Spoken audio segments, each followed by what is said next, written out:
Hello friends, welcome to my channel. आज की कहानी का शीर्षक है संगत का असर। एक बार एक राजा शिकार के उद्देश्य से अपने काफिले के साथ किसी जंगल में गुजर रहा था।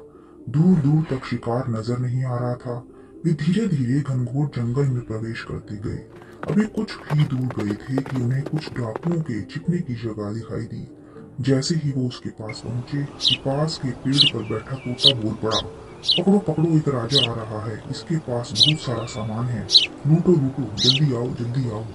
तोते की आवाज सुनकर सभी डाकू राजा की ओर दौड़ पड़े। डाकुओं को अपनी ओर आते देखकर राजा और उसके सैनिक दौड़कर भाग खड़े हुए। भागते भागते कोसों दूर निकल गए। सामने एक बड़ा सा पेड़ दिखाई दिया।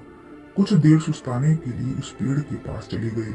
जैसे ही पेड़ के पास पहुंचे कि उस पेड़ पर बैठा तोता बोल पड़ा, आओ राजन, हमारे साधु महात्मा की कुटिया में आपका स्वागत है।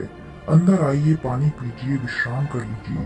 तोते की इस बात को सुनकर राजा हैरत में पड़ गया और सोचने लगा कि एक ही जाति की दो प्राणियों का व्यवहार इतना अलग अलग कैसे हो सकता है।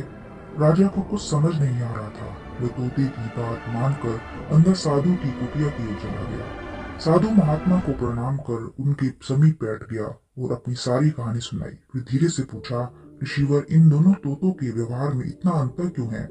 साधु महात्मा ने धैर्य से सारी बातें सुनी और बोले, ये कुछ नहीं राजन, बस संगति का असर है।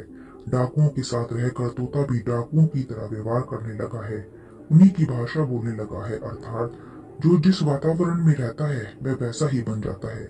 कहने का तात्पर्य यह है कि मूर्ख भी विद्वानों के साथ रहकर विद्वान बन जाता है और विद्वान भी मूर्खों की संगत में रहकर मूर्ख बन जाता है।